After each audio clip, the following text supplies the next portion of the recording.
வணக்கம். கலைச்செல்வி சாமியல் வழக்கறிஞர்.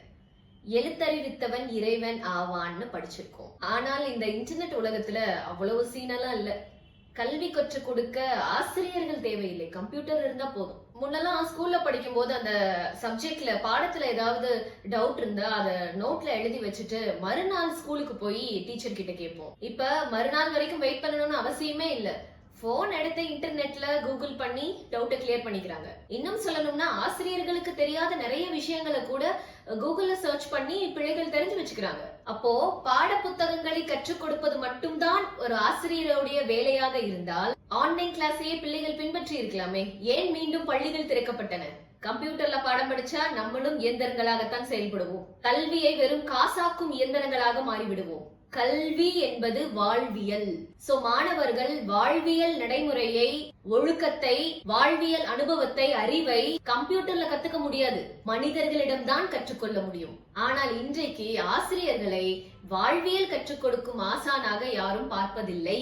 ஆசிரியர்களை வெறும் சாலரிட் எம்ப்ளாயி ஆகத்தான் பார்க்கிறார்கள். எஸ்பெஷலி இந்த தனியார் பள்ளி ஆசிரியர்களை. முன்னெல்லாம் பிள்ளைகள் வீட்டுல சேட்டை பண்ணா டீச்சர்கிட்ட போய் ஸ்கூல்ல கம்ப்ளைண்ட் பண்ணுவாங்க பேரண்ட்ஸ். காரணம், முதலில் அந்த பெற்றோர்கள் ஆசிரியர்களுக்கு கொடுத்த மரியாதை, அங்கீகாரம், அவர்கள் மீது வைத்திருந்த நம்பிக்கை. இன்றைக்கும் இந்த நடைமுறை உண்டு. எங்க தெரியுமா? அரசு பள்ளியில. ஏன்னா அங்க படிக்கிற பிள்ளைகளுடைய பெற்றோர்கள் தான் மோஸ்ட்லி படிக்காதவங்க, அண்டர் கிராஜுவேட்ஸ். அவர்கள் ஆசிரியர்களுக்கு செய்யும் மரியாதையைத்தான் அவர்கள் பிள்ளைகளும் பின்பற்றுகிறார்கள். அதே தனியார் பள்ளியில அவர்களுடைய பிள்ளைகளை படிக்க வைக்கும் பெற்றோர்கள் பாத்தீங்கன்னா ஓரளவு ஹைலி எஜுகேட்டட், கிட்டத்தட்ட 1 லட்சம் 1.5 லட்சம் ஃபீஸ் கட்டி பிள்ளைகளை படிக்க வைக்கும் அந்த பெற்றோர்களின் மனநிலை என்னன்னா, நம்ம கட்டுற ஃபீஸ்ல தான் டீச்சர்ஸ்க்கு சேலரியே கொடுக்கறாங்கன்ற கர்வம்.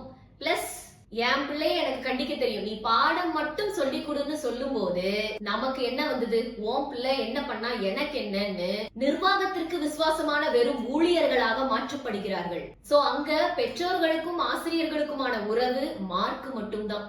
நான் முன்னாள் அரசு பள்ளி மாணவி என்ற முறையில் சொல்கிறேன், மாணவர்களை இது என் பிள்ளைங்க என்று கூறும் உரிமை அரசு பள்ளி ஆசிரியர்களுக்கே உரித்தானது. சோ பெற்றோர்கள் ஆசிரியர்களை மரியாதை செய்வது அவசியம்.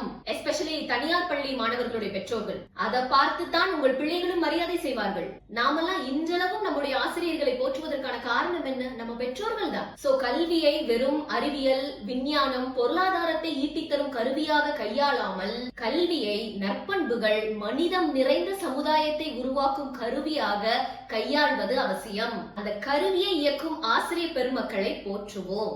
எல்லா ஆசிரியர் பெருமக்களுக்கும் என் வாழ்த்துக்கள், நன்றிகள்.